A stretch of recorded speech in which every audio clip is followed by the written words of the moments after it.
MSP guarantee कानून समेत अपनी मांगों को लेकर शंभू बॉर्डर से किसान आज करेंगे दिल्ली कूच। 101 किसानों का जत्था दिल्ली के लिए होगा रवाना। किसानों को रोकने के लिए प्रशासन ने की है तैयारी। बॉर्डर पर लगाई गई नुकीली कीलें, वेल्डिंग कर रोड को ब्लॉक कर दिया गया है। किसानों ने सरकार से बातचीत के लिए शनिवार तक का दिया था वक्त, लेकिन सरकार की तरफ से जवाब नहीं मिलने के बाद दिल्ली कूच का फैसला। किसान नेता सरबंस सिंह पन्नेर बोले, विरोध प्रदर्शन को 300 दिन पूरे, केंद्र सरकार अभी तक अड़ी हुई है, किसानों की मांगे पूरी करे सरकार। ममता बनर्जी के इंडिया गठबंधन का नेतृत्व करने वाले बयान पर भड़की कांग्रेस का गठबंधन का कौन लीड करेगा ये सार्वजनिक तौर पर डिस्कस नहीं किया जा सकता। सीएम ममता बनर्जी ने इंडिया गठबंधन का नेतृत्व करने की जताई इच्छा, कहा मौका मिलने पर गठबंधन को लीड करने के लिए तैयार हो।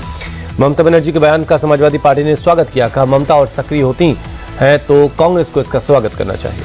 ममता बनर्जी के बयान का शरद पवार ने भी समर्थन किया, बोले उनमें इंडिया अलायंस का नेतृत्व करने की क्षमता है, उन्होंने कई लोगों को खड़ा किया और उन्हें ऐसा करने का हक है। शिवसेना यूबीटी के सांसद संजय राउत ने बीच बचाव की कोशिश की, कहा इस बारे में ममता से बात करने जल्द जाएंगे कोलकाता। टीएमसी नेता कुणाल घोष ने कहा, सीएम ममता बनर्जी के कहने का मतलब ये नहीं कि वो पीएम बनना चाहती हैं, अगर मौका मिला तो बंगाल से ही इंडिया अलायंस को लीड करेंगी। आरजेडी नेता मृत्युंजय तिवारी ने ममता बनर्जी को इंडिया अलायंस का स्ट्रॉन्ग पिलर बताया, कहा सभी दलों के लोग मिलकर फैसला करेंगे गठबंधन को कौन लीड करेगा। जेडीयू नेता केसी त्यागी ने कसा तंज, इंडिया अलायंस 2 हिस्सों में बट गया है, अगली लड़ाई इंडिया अलायंस वर्सेस इंडिया गठबंधन की होगी। जेडीयू नेता केसी त्यागी ने कहा, इंडिया गठबंधन तार-तार हो चुका है, कांग्रेस नेतृत्व क्षेत्रीय दलों के ऊपर सवार होकर राजनीति करना चाहता है। बीजेपी सांसद दिनेश शर्मा ने कहा, इंडिया गठबंधन न कभी एक था न कभी एक होगा, उनमें शामिल दलों के रास्ते, विचार और मकसद अलग अलग है। दिल्ली में आप सरकार बदलने को लेकर बीजेपी दफ्तर के बाहर लगा पोस्टर पर लिखा है, अब नहीं सहेंगे बदल के रहेंगे। दिल्ली बीजेपी चीफ वीरेंद्र सचदेवा बोले, अब नहीं सहेंगे बदल के रहेंगे, नारा जनता की आवाज है, दिल्ली के लोग आप सरकार से परेशान हैं। वीरेंद्र सचदेवा बोले, दिल्ली की जनता विकास चाहती है, लोग टूटी सड़कों, गंदे पानी और भ्रष्टाचार से परेशान हैं।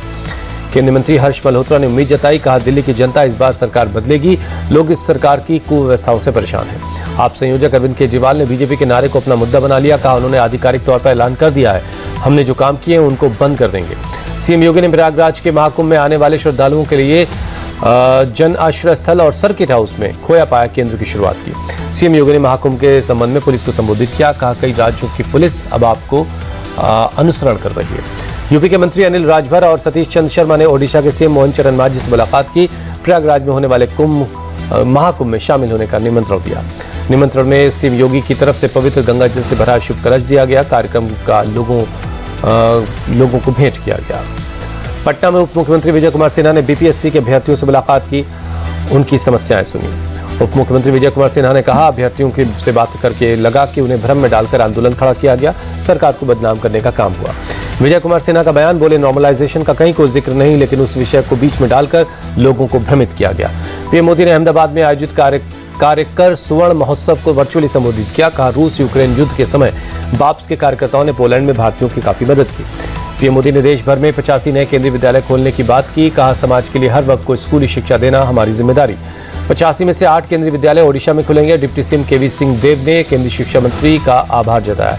वित्त मंत्री निर्मला सीतारमण बजट तैयार करने में लगी हैं, उन्होंने एमएसएमई के स्टेक होल्डर्स के साथ बैठक की। बजट को लेकर वित्त मंत्री निर्मला सीतारमण ने किसान संघ और कृषि अर्थशास्त्रियों से भी बात की।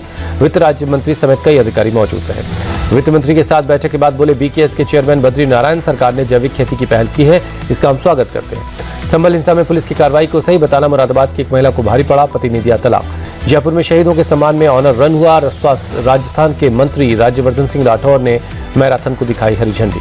मुंबई में WNC नेवी हाफ मैराथन का आयोजन हुआ, बड़ी संख्या में लोग शामिल हुए।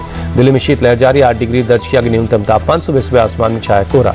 यूपी के आगरा में सुबह धुंध छाई रही, धुंध में छिपा हुआ दिखा आगरा का ताजमहल। यूपी के मुरादाबाद में भी कड़ाके की ठंड पड़ रही, आसमान में छाया घना कोहरा। 11 डिग्री सेल्सियस दर्ज किया गया न्यूनतम तापमान।